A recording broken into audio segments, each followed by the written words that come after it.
जब आप high court में जाएंगे, जब आप सुप्रीम कोर्ट में जाएंगे तो माननीय न्यायालय एक ही सवाल पूछती है कि आप मेजर हैं और आपने जो भी संबंध बनाए एक शादीशुदा से यह जानते हुए बनाए कि वो ऑलरेडी शादीशुदा है, तो कैसे इस बात का भरोसा कर लिए कि वो आपसे अपनी शादी को में तलाक देके आपसे दूसरी शादी करेंगे या शादी करेंगे। ये बिल्कुल ही निरर्थक बात है, बिल्कुल ही गलत बात है और मुझे लगता है कि उन्हें पहले ही दिन जमानत मिल जाएगी इस केस में। ये कोई बहुत बड़ा केस नहीं है। जो भी लड़की हैं उनको मैं एक बात साफ बताना चाहता हूँ कि सिर्फ आरोप लगाना नहीं होता है, आरोप को सिद्ध भी करना होता है। अगर वो आरोप लगा रही हैं तो आईपीसी की धारा 211 को जरूर पढ़ें, जिसमें ये कहा गया है कि किसी पर्सन के खिलाफ अगर फाल्स चार्ज लगा रही हैं और आपका इंटेंशन ये है कि उसके कैरेक्टर को, उसके पर्सन की पर्सनालिटी को खराब करना है, तो ऐसे केसेस में 376 के केसेस में आपको 10 साल तक जेल जाना पड़ सकता है। और ये जो बीएनएस अभी बना है उसमें भी वो धाराएं हैं और अभी सेक्शन 4248 में वो चीज़ें आगे भी बढ़ाई गई हैं। इसका साफ साफ मतलब है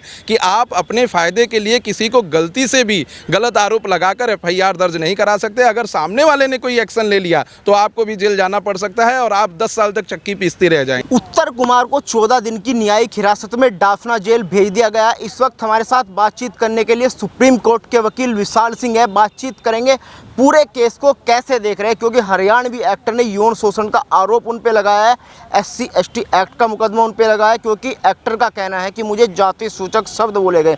वहीं उत्तर कुमार के पक्ष में कल लोगों ने प्रदर्शन किया। उनका कहना है कि ये जो केस है ब्लैकमेल का केस है। हमने एक्टर से भी बातचीत की, एक्टर कह रही थी कि अगर मुझे ब्लैकमेल करना होता तो फिर मैं की कोशिश क्यों करती। पूरे मुद्दे को विशेष तरीके से समझेंगे विशाल सिंह जी से कि ये केस किस तरफ जाएगा। क्या लग रहा है, सबसे पहले तो मैं आपसे पूछना चाहूँगा, पूरा केस आपने देखा तो पूरे केस को आप किस तरीके से देख रहे हैं? देखिए, अभी प्रथम दृष्टया एफआईआर को देखकर ये लग रहा है कि ये पूरा बेसलेस केस है और इसमें कोई भी फैक्ट नहीं है और इसमें डिले ऑफ एफआईआर भी है, तो वो भी एक ग्राउंड बनेगा बेल का। इस केस में अभी तक जो पता चल पाया है कि लड़की ने आरोप लगाया है कि 3 साल उनके साथ रही, रिलेशनशिप में रही और शादी का झांसा देकर उनके साथ रिलेशनशिप बनाने थे और उसके बाद इन्होंने एफआईआर रजिस्टर करवाई थी। तो मैं सबसे पहला ये कहना चाहता हूँ, कोई शादीशुदा व्यक्ति जो 53 साल की उम्र का है, जिसके बेटे को भी शादी हो गई है, वो दूसरी औरत को शादी का झांसा देकर कैसे रिलेशनशिप बनाएगा। दूसरी चीज, जो वो कह रहे हैं कि संबंध बने हैं वो कंसेंसुअल संबंध बने हैं, तो मैं पुलिस अधीक्षक से और पुलिस अधिकारियों से ये पूछना चाहता हूँ कि जब संबंध कंसेंट के द्वारा बने गए हैं और उस संबंध में कोई भी फोर्स नहीं यूज किया गया है, कोई भी थ्रेट नहीं यूज किया गया है, तो उनके ऊपर रेप का केस कैसे उन्होंने लगा दिया। क्योंकि अभी जो मैं एफआईआर देख पा रहा था उसमें कोई सब सेक्शन नहीं दिखाया गया, सीधे सीधे रेप की धारा जुड़ी हुई है। कौन कौन सी धारा है इसमें? सेक्शन 376 SC/ST के 3 और 4 और 504 ऑफ आईपीसी, ये सब धाराएं इनको लगाई गई हैं जो कि बिल्कुल ही निरर्थक हैं। और जैसे ही ये जाएगा केस माननीय हाई कोर्ट में, जल्दी से जल्दी इनको जमानत भी मिल जाएगी और केस भी क्वैश हो जाएगा। एक्टर कह रही कि मेरे पास सबूत है, मैं साबित कर दूंगी कि मेरा यौन शोषण हुआ, मुझे लगातार शादी का जाफा दिया गया। हालांकि उन्होंने कहा संबंध तो मर्जी से बने, लेकिन शादी का जाफा तो दिया जा रहा था। ऐसे केसेस में जब आप हाई कोर्ट में जाएंगे, जब आप सुप्रीम कोर्ट में जाएंगे, तो माननीय न्यायालय एक ही सवाल पूछती है कि आप मेजर हैं और आपने जो भी संबंध बनाए एक शादीशुदा से यह जानते हुए बनाए कि वो ऑलरेडी शादीशुदा है, तो कैसे इस बात का भरोसा कर लिए कि वो आपसे अपनी शादी को में तलाक देके आपसे दूसरी शादी करेंगे या शादी करेंगे। ये बिल्कुल ही निरर्थक बात है, बिल्कुल ही गलत बात है और मुझे लगता है कि उन्हें पहले ही दिन जमानत मिल जाएगी इस केस में। ये कोई बहुत बड़ा केस नहीं है, बस इसको हाइप बना दिया गया है और उन्होंने गलत तरीके से इसको प्रेजेंट किया है। मैं कई सारे मीडिया चैनल्स के वक्तव्य देख रहा था, उसमें वो कहती फिर रही हैं कि मैंने फेम पाने के लिए, मैंने अपने इस प्रोफेशन को आगे बढ़ाने के लिए उनसे संबंध बनाए या उनके साथ रही या उनके बातों का भरोसा की। तो प्रथम दृष्टया तो आप ही गलत दिख रही हैं कि आपने फेम पाने के लिए बनाया। दूसरी चीज़, जो उनके कई सारे वीडियो में मैंने देखा कि वो कह रही हैं कोई भी लड़की या कोई भी लड़का आगे बढ़ने के लिए और फेम पाने के लिए ऐसा कार्य कर देगा या करता, तो मैं उनको आपके चैनल के माध्यम से ये कहना चाहता हूं कि इस देश का कोई भी लड़का या कोई भी लड़की ऐसा कार्य नहीं करते।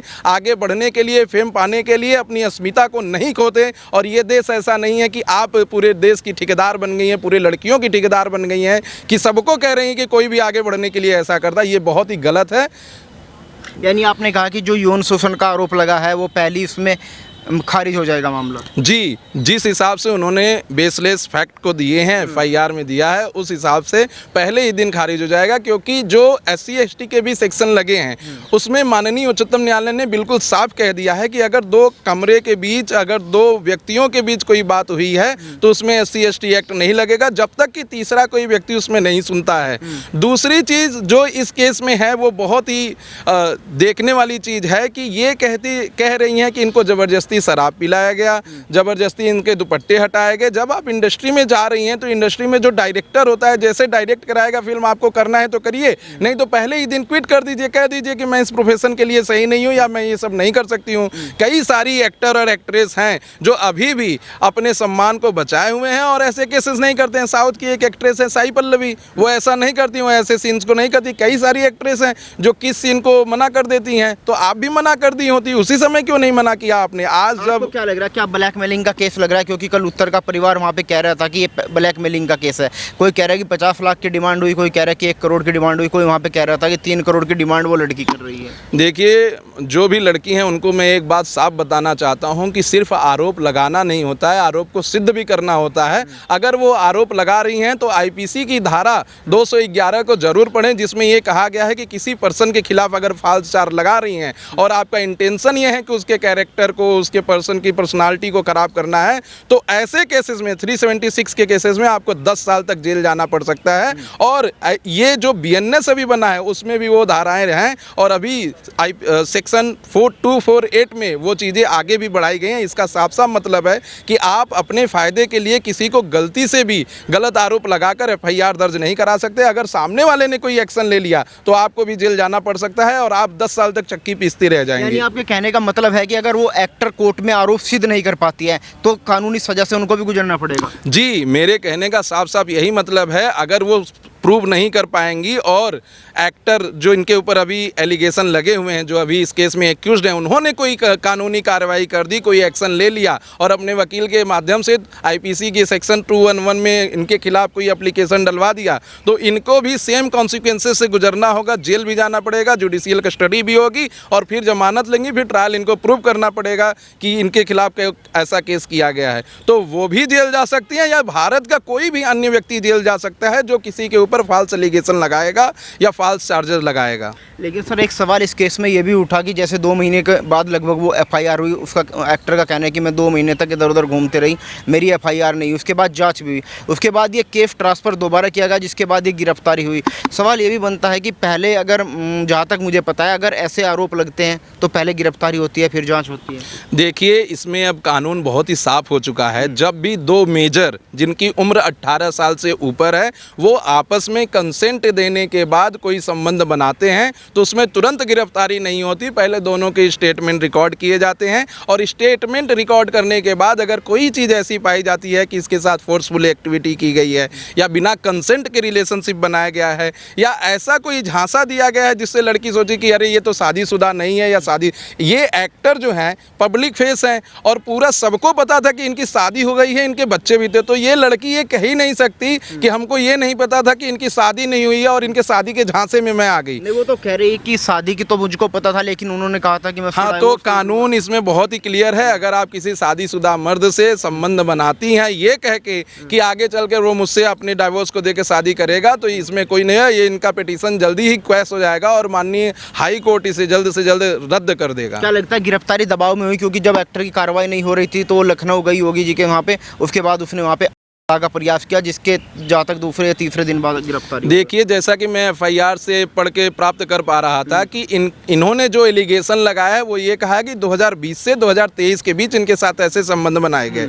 2023 से ये गायब थी और कहीं ना कहीं उनको अप्रोच कर रही थी कि हमको फिल्मों में ले लीजिए, हमको पिक्चर दे दीजिए, हमको गाना दे दीजिए, और जब नहीं दिया गया तो 2025 के जुलाई 18 को इन्होंने जाके एफआईआर किया, जो कि 1.5 साल का डिले है एफआईआर लॉन्च कराने में, जो कि इन्होंने किया है। माननीय न्यायालय ने एक बात बहुत ही क्लियर कर दी है कि अब 1 दिन का भी डिले मान्य होगा और ये देखा जाएगा कि क्यों डिले हुआ है और कहीं एफआईआर लॉन्च कराने के पीछे इनकी ये मंशा तो नहीं है कि उनसे पैसे ऐंठे जाएं या उनका रेपुटेशन खराब किया जाए। तो अब ऐसा नहीं है, अब 1.5 साल का डिले बहुत मान्य करता है और ऐसा कुछ भी नहीं है कि इन्होंने प्रयास किया तो दबाव बन गया।